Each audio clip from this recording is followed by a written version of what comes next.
My name's Phinn. I work for the Ronin network. I'm on the growth team there. I'm Tony Colafranceso. I'm the head of partnerships for Reflect, and also I've managed a lot of their game initiatives. I'm executive producer on ChronoShot. So yeah, I've been in the industry about 27 years or so. So really having a good time. Hey, what's up? I'm Hentao. I am a co-founder at Moku, and we publish games primarily on the Ronin network, so we bring games to market. Before Web3, I was in traditional gaming for about 11 years, so about maybe half the time of Tony's. I'm old. Yeah. It just means gaming's been around a long Experienced. Yeah. time. Yeah, it's just that gaming's been around long enough that we're now in this like new phase where I think rightfully so we have a lot of people who come from a long history in the industry who are getting excited again because there's a new sort of genre of gaming to get excited about, you know? I think things have been stale maybe for a little bit. That's fair. Yeah, and the whole reason I got to Reflect was because of blockchain and what it could do for gaming, and it got me excited. The last time I was this excited was when was when free to play became a thing, right? And everyone freaked out, like, oh, I have to pay for games, like, and then they realized how good it was. And at the beginning of free to play, everyone was scared to death, like, oh, it's gonna be. And you had bad actors, right, who would take advantage of folks and sully the waters. And then those of us that embraced it, made good games, put the time in, and created a good experience, it suddenly became the dominant, way of, monetizing games. And I look at what's happening in blockchain today, so similar. Like there was the NFT craze and hype, and people made a lot of money, and all the bad actors, that rip people off. That's all done. We're past that.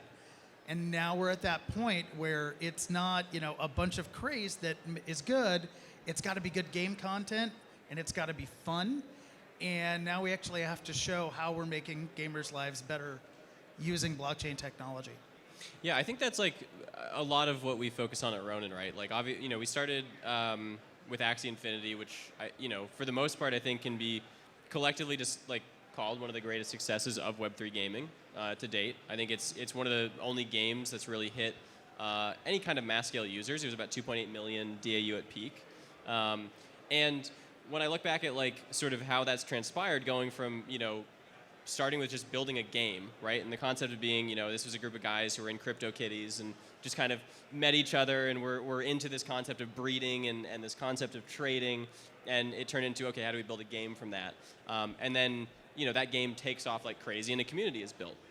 And then realizing that at scale, that community needed more than just a singular game. It needed more than just a singular title. And to actually like scale beyond just being this like single title game was building infrastructure around that would support other teams to do the exact same thing that Axie had done over the years. And that's sort of where Ronin came from. It was the concept of how do you scale and build an ecosystem that can do for Axie, do the same thing for other games. And these days we're now at I think 15 titles published. We get new titles coming in all the time. Around 2 million DAU playing those games. We have breakouts like Pixels, which is 1 million DAU, a pretty absurd user base of just fanatic fans, which is like ultimately what you want from games is just absolutely a crazy cult. Like you want a crazy cult of people, and I think that's where we're pushing for right now in gaming is identifying how to build these really obsessive cults around games. I think one of the things that we really saw when Axie was first really getting millions of DAU was a new distribution model, because instead of games directly running advertisements on all of the platforms, you actually saw player-to-player distribution and the ability to distribute assets between players. So they were the ones who were actually acting as part of that publishing stack to get your assets into the hands of other players. And because of that, that allowed them to scale significantly faster, and it actually came from a source of trust rather than looking at an ad on TikTok or Facebook. Yeah, or trusting the game developer, right? Like you weren't having to sit there and be like, I hope the game developer, is going to deliver an asset that like holds value in this game, when they could just, tend to just decide, oh, actually, we're going to sunset that. It does, and you paid for it, but we're going to sunset it. It doesn't matter anymore. And changing that model to being like player-to-player economy, I think always makes people happier to jump in. Like, I'm an avid CS:GO player. Now CS2, and one of the things I love about that game is the player-to-player economy. I can buy assets directly from other players, and even if they're more expensive that way, I don't feel bad about supporting a player economy because I don't have to support the company directly. Maybe I'm paying some royalties on the side, but I'm not having to support a system that I don't necessarily agree with, which is the idea of just like continue to pump out assets that don't necessarily get to move into other titles, or I really get to transact and own myself. Which is always kind of the flawed model that in Web3 gaming we sort of hope to solve. Yeah, right on. The average gamer who feels like publishers are just pumping out more skins, more, that it's not really great content, and they feel like it's a mill, and it kind of is, right? But when you put more agency back into the hands of the player, it really starts to change the game, and they feel like they actually have the ability to make an impact, which is really, really huge. So that's why I love a growth model based on player-to-player versus ad networks. The other thing you're going to get is you can spend a ton of money on ad runs, but the quality of the players you're going to be bringing in are never going to be that great. And when you have it more based on player-to-player interaction, you're getting your key demographic. So every player you get in is way higher on the value scale than some rando you got off of an ad network from, that might be a bot. You never know. Yeah, you really don't know. It's also interesting too, like something we've seen on Ronin being tested like just recently was like in-game advertisement to existing players. So like Pixels has billboards in its like town square, and obviously like per day you can get up to 200,000 to 500,000 players walking past an advertisement, and the test was to say, hey, well, there's all these like community-built tools that are third-party tools that kind of help you track your resource management, your inventory. What if you market those in game?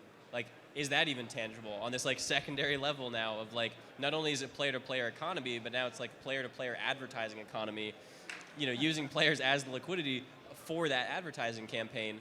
And it's just like it's really exciting to me to see being able to get into the details of that a lot more. Where a publisher is not going to see running advertisements for a third-party platform as competition, but they actually see it as like a really exciting advancement and something that they can get behind because it's pushing the industry forward in a way that's productive. Yeah, and that's a much better way, of doing any kind of in-game advertising. One of the things that has just, as a gamer myself, I hate pop-ups and I hate getting spammed with stuff, and it knocks me out of the game experience, right? Whatever the game is, like, oh my God, I just got interrupted, and it sucks. So tasteful advertising can be done, right? And ones that like actually provide a value to the end user is acceptable. And I'd say one of the only other ways I ever saw it really well done is like groups like Frameplay that like actually bake an ad into the background on a billboard, for something relevant. And then it's not it doesn't pop up, it's not obtrusive. So that's another way of doing it. But one thing I wanted to mention that we're doing at Reflect when it comes to making it easier for players to new players, Web2 players, to come on board, right? So you can try and market only to a Web3 audience that's that big, right? Or you can make content and a way to bring in people to the Web2 audience and expose them in really great ways to what Web3 can provide. And one of the ways that we did that is anybody coming in and registering Reflect, we make it a simple process. Come in from Google, Apple, Facebook, Epic, we don't care. Click on it, off you go. And then we create a custodial wallet on the background. You can add your own wallet if you want to. Brand new player Web2 has no idea what Web3 is, has never made a purchase, is completely clueless, and also a lot of people get scared. They're like, I don't know what the Web3. all they know is this is a fun-looking game. I'm going to click, I'm going to play, and oh my God, 5 minutes later, I just blew a bunch of stuff up and it felt good, you know. And that's what they care about. The next thing they know, they look in their wallet and they're like, "What's this?"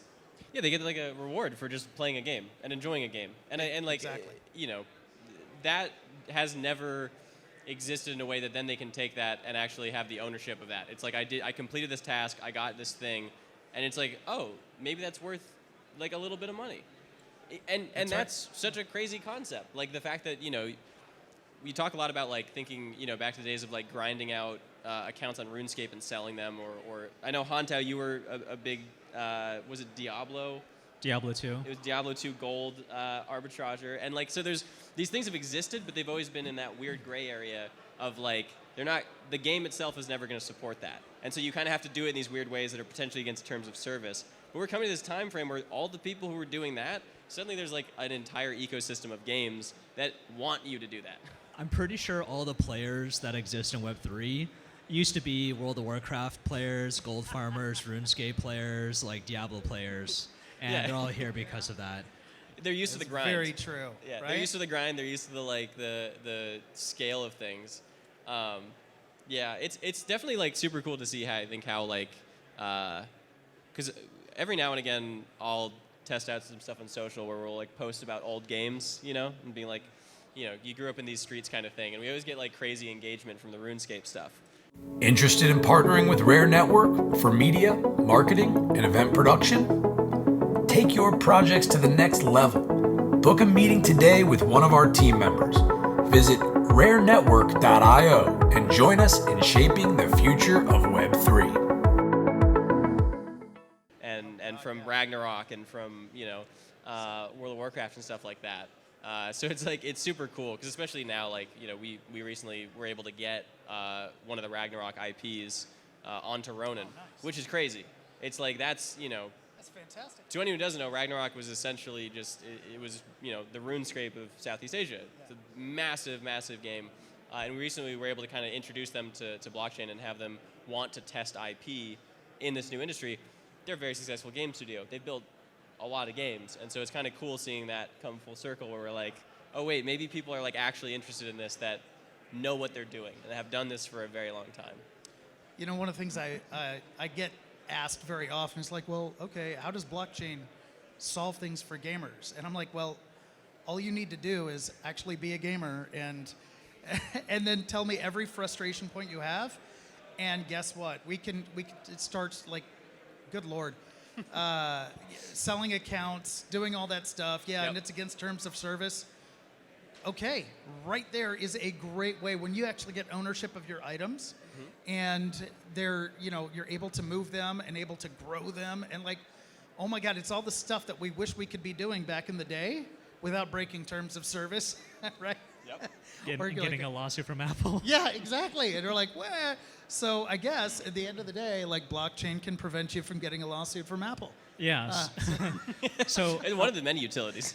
I wanted to touch again on like really that power of allowing players to have their assets, because in Web 2, it was literally just a calculation of the cost per acquisition versus the value of your customer throughout their lifetime. And that was it. And the only thing you were optimizing for is just how much money you could make for them. But if you think about gaming and how it's evolved over the last decade, when was the last time you actually played a video game that none of your friends played, right? All the video games and things that you're trying out are because you are the person peer pressuring your friends to play, or you're the one getting peer pressure to download and play the game. And what we're seeing is like people and their friend groups are the ones that are championing your product and your game to play in their community, because without that, it's like, oh, this is just a random bullshit ad that I'm getting on this TikTok. Yeah, it's funny you mentioned that, because like your Discord especially, the Discord for Moku has been like this place where we've seen that happen in real time, where like we'll have, you know, right now we have a couple of games who are doing, you know, open and closed beta tests, and one of them was doing a beta test, and you could not go into the Discord voice chat and play anything else. There was no other option. If you joined, you're playing Lumiterra. That was the only option. It was like, this is the game that we're all playing. We're all playing it right now. You can play with us, or you can find another voice channel. And like, Or you can be on your own voice channel. yeah, it's like you can go be alone, or you can play with us. And like, I'm a big fan of that. I'm a big fan of bullying people and playing games. I think that's like the best way to do it. But it's also like really amazing to see, because I even think back to like a year ago where, there really wasn't enough games to even have a competition between what you were going to play at any given time. A lot of the studios that are even here were not, ready to show things off. A lot of the studios that everyone was talking to, we knew they were coming. We knew about them, but we didn't have gameplay, we didn't have beta tests, we didn't have open tests, and we didn't have games on launchers. We're now sitting at a point where like we have, there's probably 20 plus titles in the Epic launcher. I know there's plenty of titles on Steam. We're seeing people develop their own launchers, and the player liquidity is now actually competing across games. It's not, it's no longer that we all focus on like a single game at any given time. We're actually seeing like, on Ronin especially, of our 1.6 million DAU right now, we see that like, Pixels still holds the mind share. That's still the main one. And then we see it ebb and flow as these open beta tests come out, where we see kind of them move around. But we're also seeing the player liquidity evening out a lot more than I think we ever have seen, where, again, when we look back to when it was just Axie, that was it. That was the only game. There was, you played Axie. And now it's like, okay, I can play Axie, or I can play any of the 15 games. And, seeing those numbers spread out is like really, it's really cool to see.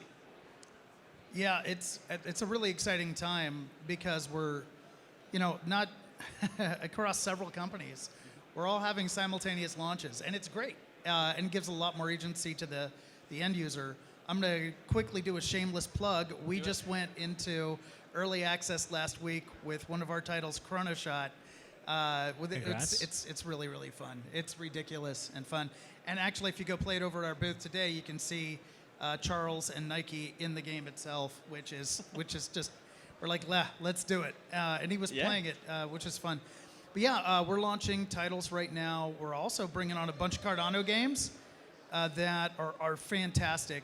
And one of the things that we're doing, because we want to actually give more value to the end user, is if you get, digital collectible, NFT, whatever you want to call it, but it's in your wallet. Whatever you're calling them, yeah. Yeah, it's in your wallet. Several of our games and our partner games will recognize it and give you utility in that game. But it might be something like another playable character in another game. Could be a cloak, could be a bobblehead. It's pretty great. So we're not just doing blockchain enabling, but doing partnerships where extending player value based on their collections. We think it's going to be pretty wild. So. I think it is too. It's also something you're not seeing in like traditional gaming as much. Like even if you look at like Fortnite, the level of collaboration with other games is still like not there. But like you look at Web3 and like every single game wants to work with other games. And like we sometimes have to like step in with teams on Ronin, because they're hyper focused on this idea of like collaborate with everyone. And we're like, amazing, this is great. We're like, but like you can launch your game too. You can work on your game. You don't have to partner with other games. But like people love that idea of like, I want to have this asset, or because I hold this asset in my wallet, I go into this game and it gets me something extra.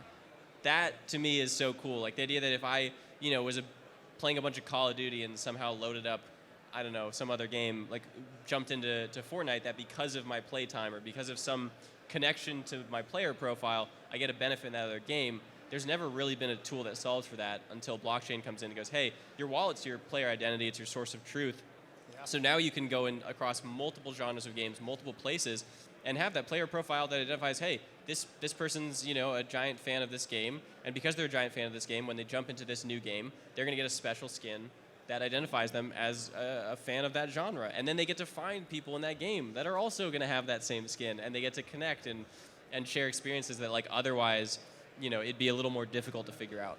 I think one of the highest regarded things that our community has asked for is actually integration of our IP into Pixels as avatars, because they want to utilize that identity to play into different games. And I think as a downstream effect of that is like the community that you're building within all of these games is like, how are you accruing your community to your brand, right? And that's partially through the IP, because with that, you're able to go through different games, different genres, and they can have that same identity that they're carrying throughout. And then they're like, wow, if I can get a skin in this game, a skin in this game, a skin in this game, they're accruing value throughout time. And they're like, wow, this is really cool. Yeah, you know, one of the things that happened to me years ago, I was, one of the first things that kind of clicked where blockchain could come into play. I was playing League, right? And I know some people are like, League, but I love League, right? What's your rank? Yeah. I'm not saying anymore. I don't actually play regular. I only play TFT anymore. Okay. And I'm not gonna tell you how bad I am there either. Everybody else cheats. I'm not that bad. Yeah. So, no. So a buddy of mine went to PAX East, and he got the code. And entered it in game, and I got a Pax Siver skin. Mm-hmm. And I got that one. You got Pax? Yeah. Okay, so have you had people offering to buy your account? Yes. Because yeah. Okay, so I'm like, PAX TFT, PAX Siver. yeah, exactly. And I'm like, oh my God, people leave me alone. And then it clicked like, what? Collectability? And I kind of own it, and people are offering me ridiculous money to buy my account. Wait a minute.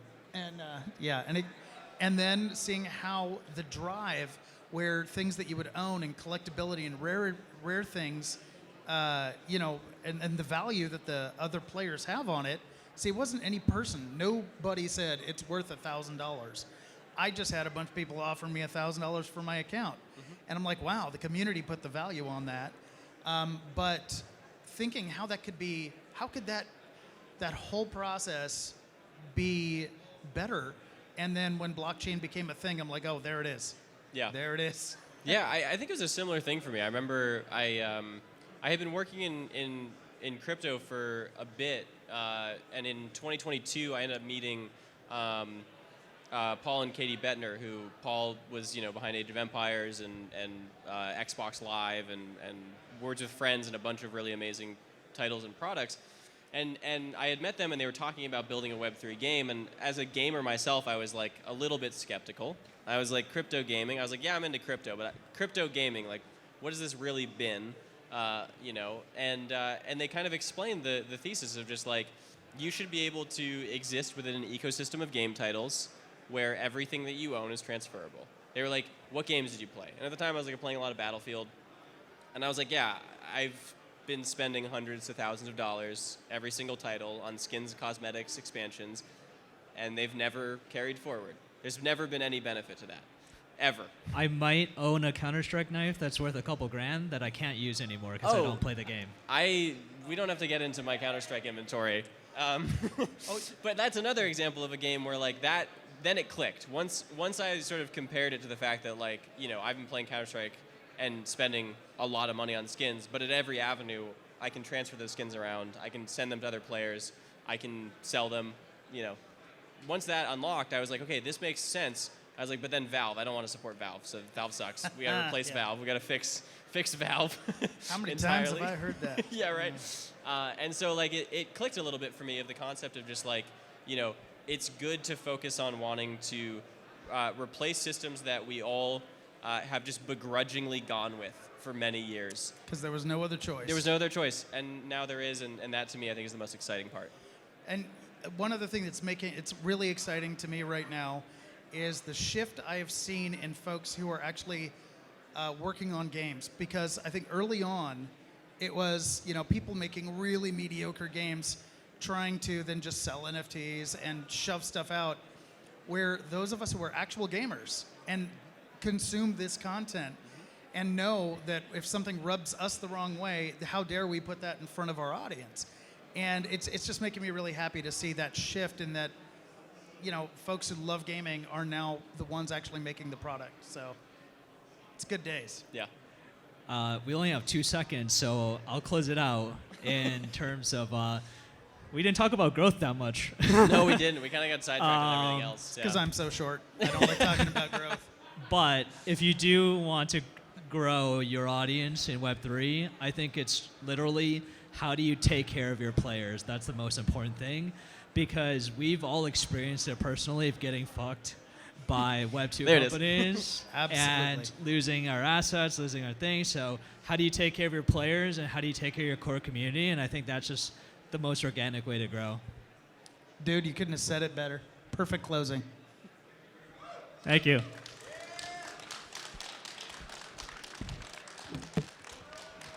Enjoying the event? Fire up that wallet and delegate your ADA to Rare Stake Pool. For over 3 years, Rare has been committed to providing high-quality staking services. And we're now Chang Hard Fork ready. Thank you for your support.